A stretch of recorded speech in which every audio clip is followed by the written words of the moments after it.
em um vídeo super longo, eu enrolei horrores para explicar os processos, o porquê do processo. Então vou tentar resumir o máximo aqui. Então, antes a gente pegou no banco de dados e a gente analisou a variável idade. Porém, existia um problema, porque a idade estava dividida em duas colunas com valores que estavam em anos e valores que estavam em meses. Então, a gente juntou anos e meses para virar apenas uma coluna com valores. E aí a gente fez todo aquele processo de conversão de unidade de tempo, enfim. A gente acabou chegando nessa coluna aqui. E a partir daqui, o que a gente faz? A partir dessa coluna aqui que a gente vai começar a trabalhar. Então, lembrando do exercício que a professora passou em sala de aula, que ela pegou a altura de todo mundo, colocou num quadro, e aí ela parou, deu aquela parada dramática e perguntou assim: gente, então, a gente precisa organizar esses dados para ficar melhor, visualmente, etc. Então, o que a gente precisa fazer a partir daqui? A gente precisa, obviamente, ordenar. Só que a gente precisa ordenar isso na ordem crescente, ou seja, do menor para o maior. Ou na ordem decrescente também, do maior para o menor. Calma. A gente precisa ordenar isso ou na ordem crescente ou na ordem decrescente. Mas a gente precisa ordenar, ok? Então, primeiro, a gente usa aqui no Excel. A gente usa uma fórmula que vai ajudar muito a gente, mas a gente também pode fazer na mão, manualmente. Só que vai demorar muito, né? O Excel é bom que ele poupa tempo. Então vai ser o igual, menor no meu caso, que eu quero ordenar em crescente. A primeira cédula está o valor. E aí eu tranco, vou trancar ela com cifrão, 2 pontos, último valor. Eu também vou trancar. Ponto em vírgula. A3. O 3 é porque eu quero que o resultado fique na terceira linha. Okay? Então a gente vai fechar aqui e dar Enter. Então aqui ele pegou o menor valor. Claro que no trabalho que fizemos a gente usou essa fórmula aqui, ó. Menor, primeira cédula, trancada, 2 pontos, a última, no último valor, que a gente seleciona toda a coluna, cifrão na frente da letra, ponto e vírgula, linha, e o primeiro valor aqui. Só que assim, essa fórmula vai dar errado, porque aqui ele diz que o menor valor é 25, mas o menor valor não é esse. Então, por isso que a gente usou, nesse caso aqui, essa fórmula aqui.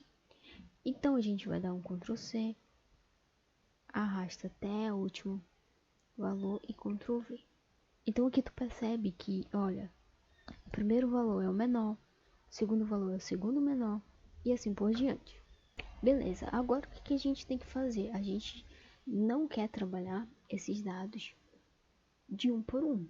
Tanto é que naquele exemplo que a professora usou, ela não trabalhou os valores de um por um.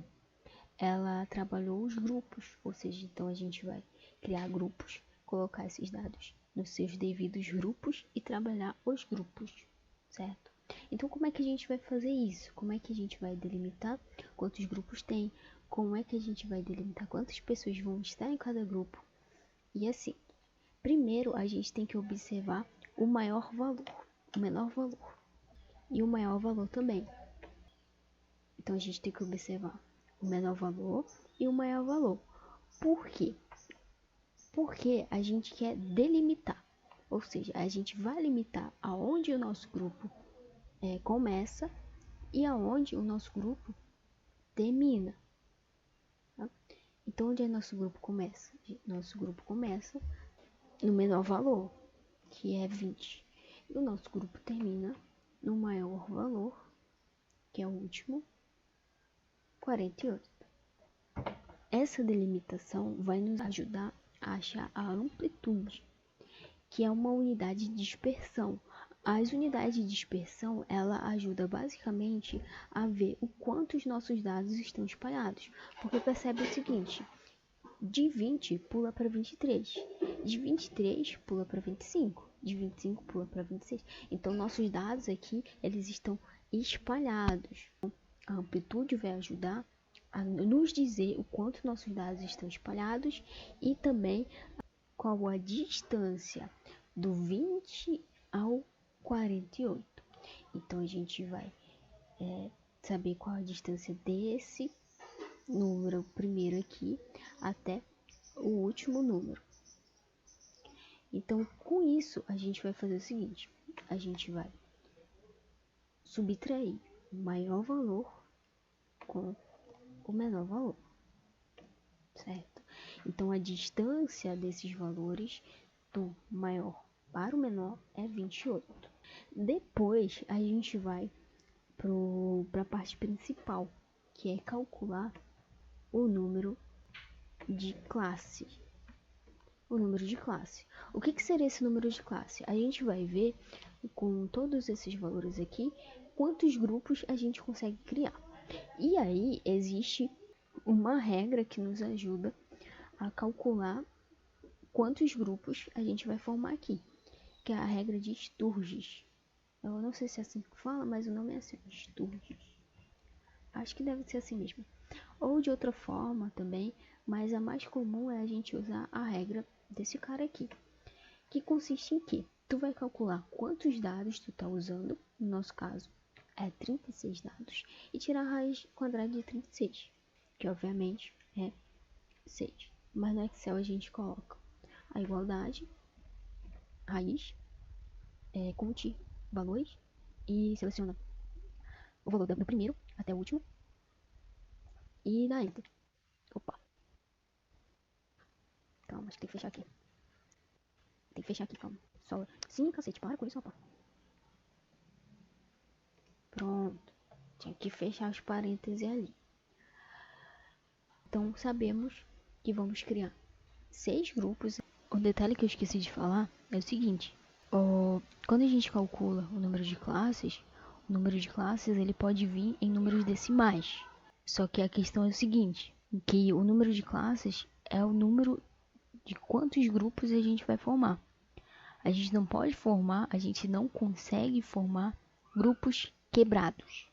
Então, se vier em números decimais, a gente arredonda. Então, aqui sempre tem que ser números inteiros mesmo, tá? Porque a quantidade dos grupos. E agora a gente precisa delimitar o nosso grupo. Por exemplo, assim, se numa sala de aula tem 20 alunos, e o professor chega na sala de aula e fala assim, então a gente vai fazer um trabalho e vocês vão se dividir em 4 grupos. E aí, calma, intervalo de classe. E aí, qual seria o intervalo de classe aqui nesse caso? Quantas pessoas ficariam em cada grupo? 5. 5 pessoas ficariam em cada grupo. Por quê? Porque nesse caso a gente faz essa divisão aqui, ó. 20 dividido para 4. Então, 5 pessoas ficariam em cada grupo. Mais ou menos isso intervalo de classe. Mais ou menos, tá? Mais ou menos. Então, aqui, para a gente saber o intervalo de classe, a gente pega a amplitude, que é a distância do menor valor até o maior valor, e o número de classe. Meu Deus.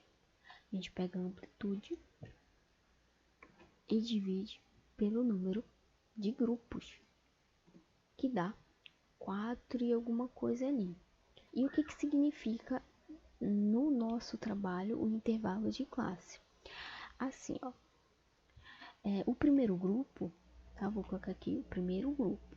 Nesse primeiro grupo, vai começar com o menor valor. Desculpa, errei. Vai começar com o menor valor. E aí, esse primeiro grupo vai do 20 até qual número? Então, é isso que Intervalo de classe, ele vai delimitar o início do grupo e o final do grupo. Nesse caso, vai ser 20 mais o intervalo de classe, que é 25 e alguma coisa. Então, o primeiro grupo vai começar em 20,83 e vai terminar em 25,81.